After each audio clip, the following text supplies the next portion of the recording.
Bible said, Peter. At a time where countries are experiencing crippling inflation, and a lot of countries like the United States and even the United Kingdom that have set a lot of climate goals are rolling back on what they've said they'd do and turning back to fossil fuels. How did they get everyone on board in such a precarious moment economically? I do think the macroeconomic context here is a sort of headwind or a challenge, although it's worth noting that the costs of renewable energy and energy storage and batteries, a lot of these other technologies are plummeting every year. And we're also seeing the costs of climate change. I mean, people are realizing if there's some cost associated with making this type of transition, that it's well worth it because the costs of doing nothing are far, far, far, far higher. So that's the kind of reality that we're in. Now, I think one thing that's interesting here is to see how oil and gas companies navigate the sort of political signal that comes out of this COP. The reality, and this kind of goes back as well to your question about accountability and implementation for this, the reality is that oil demand is rising. What we need to kind of see is what else governments can do to intervene on the demand front, because until we bend that demand curve, we're not going to really see the acceleration of the transition that we want to see. And what happens when governments change? I mean, you're talking about the United States being an important player in setting these goals, in following through. But, of course, there's a presidential election coming in the United States, and the leading Republican contender doesn't have so much of an interest in these kinds of policies. Yeah, I never understood wind, but I know windmills very much. I've studied it better than anybody. I know it's very expensive. They're made in China and Germany mostly. Very few made here, almost none. But they're manufactured tremendous, if you're into this, tremendous fumes, gases are spewing into the atmosphere. You know, we have a world, right? So the world is tiny compared to the universe. I think that the election in the U.S. is definitely a risk to this process. And, if Donald Trump gets elected president and, acts in any way like he did in his first term, pulling out of the Paris Agreement, stripping away pollution regulation, trying to roll back tax credits for clean energy, that sort of thing, I mean, that certainly is not going to help the U.S. get to these goals. I would add, though, that compared even to Trump's last term in office, that the economic conditions of this energy transition are very different. The cost of renewables is much lower. And I think at this point, there's just enough momentum behind this that any company sees the direction that the global economy is going, and there's no rolling back from here. We're seeing EVs more every day. Good to know there's one that can still make people save. You don't see that every day because it's the only EV. That's an F-150. So to that extent, that makes me feel like the U.S. election, for example, is less important in this process because this stuff is going to move ahead either way. So perhaps even more counterintuitively, you're saying if you don't have faith in governments, have faith in capitalism. I do, yeah. I mean, I think that companies that are in this energy transition space see the direction of travel and don't want to be left behind and want to figure out a way to survive there. And I think one thing you're going to potentially see as a result of that, which, may be also challenging for the climate politics, is that there could be some more kind of energy price volatility in the near term. I mean, there's going to be some bumps along the road in all of this still going forward.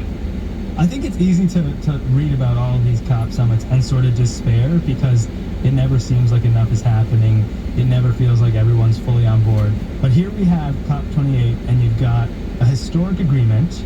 You've got everyone, unanimous decision to regulate fossil fuels, to do it by a deadline, to make it equitable. It sounds good, but then you're telling us people still want gas, people still want oil, there's economic factors, it's sensitive to industry, it's sensitive to politics. You were there. I mean, should people despair or should people feel hopeful? Well, I've been covering climate change for almost 15 years, so this question looms large over my life as a climate journalist. I think that people should feel hopeful, honestly. That is not to say that there are not challenges ahead or that there are not climate impacts ahead, because there definitely are, and we have not seen the worst of this. It's going to get worse from here. That is unavoidable. So that is scary, and that's the world that we live in. But I do think that there is momentum building around the transition and the solutions that are needed. We have it within our ability as a kind of global society or global economy to take actions that really have a dramatic impact on what the future is going to look like. And we can do those things, and we're doing some of them now. So I do take hope from that. Tim McDonald, hopeful. He's awaiting your angry emails and tweets at Semaphore. This is Today Explained from Vox. Our show was produced by Isabel Angel and Victoria Chamberlain. We were edited by Miranda Kennedy, fact-checked by Laura Bullard, and mixed by David Herman. We'll have more for you tomorrow.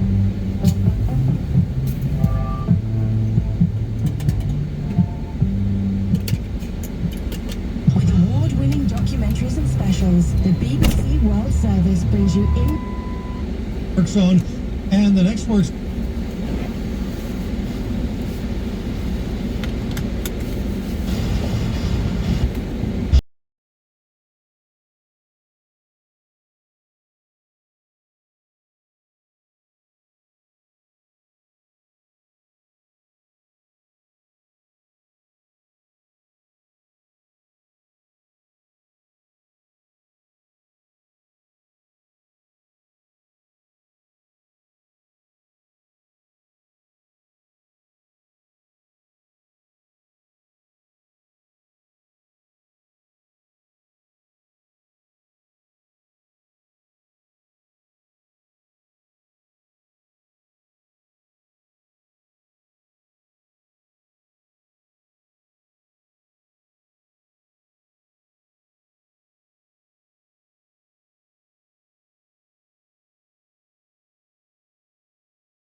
you reached your holiday limit?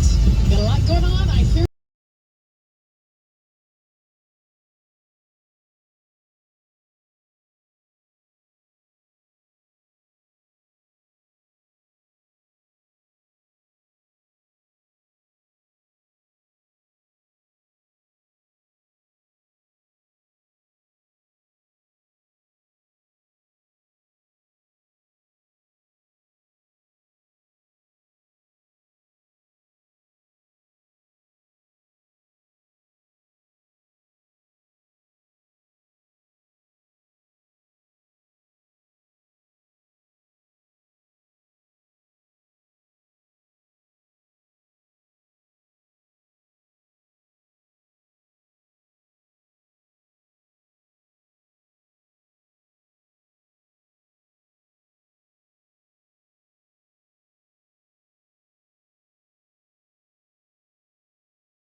Lots and lots.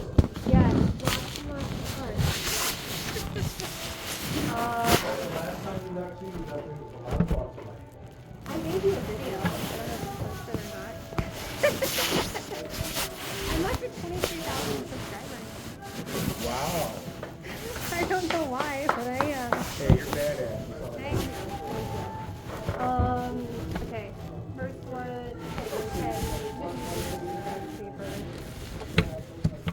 And multiple vehicles with multiple things for. Otherwise, I'm gonna forget something. So let's start a search for an 06 Chevy Trailblazer. It's gonna be 4-wheel drive. And it's gonna be the i6, whatever that shows up. And like a thank you. Alright, Trailblazer. Yeah, right? Yeah. Yep. 4-wheel drive. Start with the brakes. We gotta get brakes. Yeah. So pads, bearing, calipers, and rotors. Let's start with the front.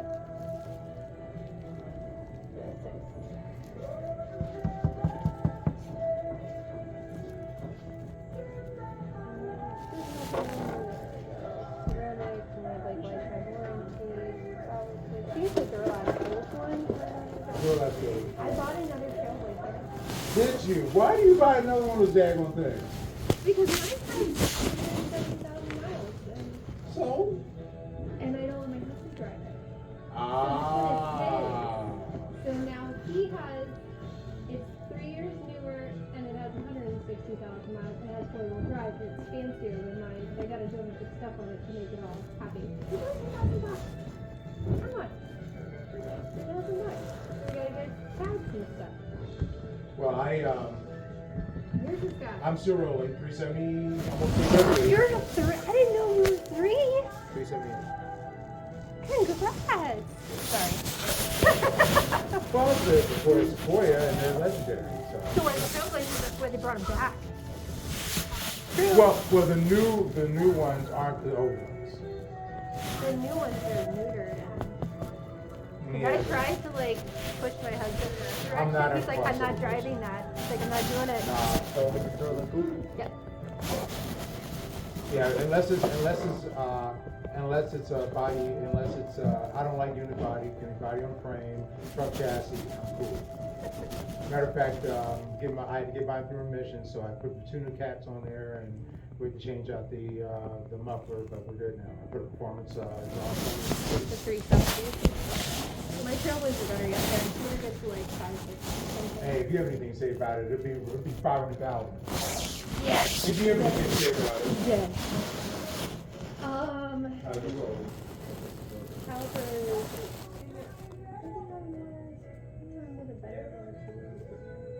I keep vehicles for a really long time. They don't have lifetime on any of them?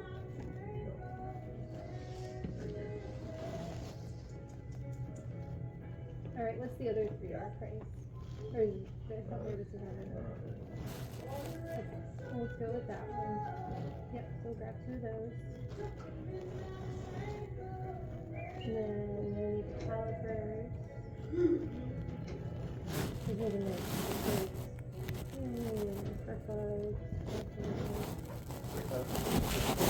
Yep, fine. I haven't checked out the rules yet. No.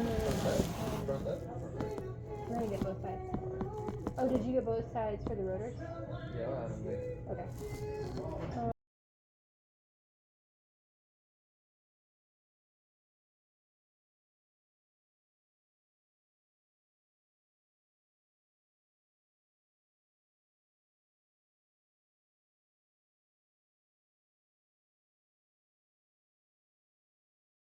Then you transfer it for it. Filter. Yes, Regina. I think I did watch the video to Hold on. Hold up, I got you on speaker. Hold I on. need 6 of them. Yeah, I think that's what I grabbed for my Trailblazer. Yes, Regina. Oh, a trans filter. I don't know if it's going to be the deep one or the shallow one. I have not checked it out, so I'll have to grab both of them and return whichever one I have. Came in already for that. I have a 03. Yeah, you came in for the transition from the On mine. That was the first time. But now I know. Yeah, you took both. Yeah, I took both of them. I haven't done it yet. So this weekend, he's taking tomorrow off, so he can be out with the children and I'm going to work on the truck. So both of them, the shallow one and the deep one. It's so stupid too. Because like visually you don't know until you open it. And transition fluid, I'll grab one there. So we're gonna grab the brakes. Oh, we already did the spark plug. Filter. And the oil filter tells you the oil tank to go on the oil. And then oil filter.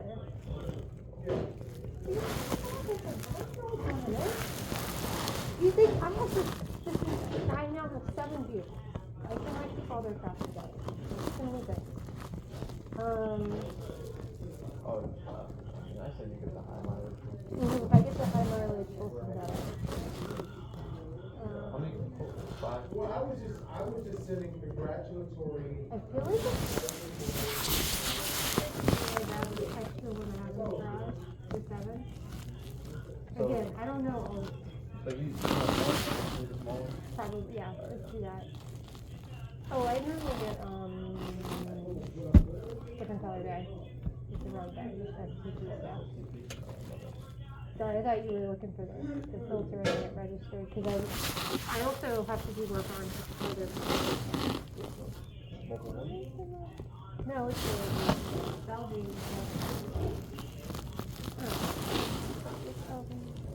it is about So you want one of those and two of the small ones? Yep. And it's a full mileage. What? Oh, you're fine. I understand. Is it the full thing that Alright. Oil filter, the one for. Yep. That's what they told me. This is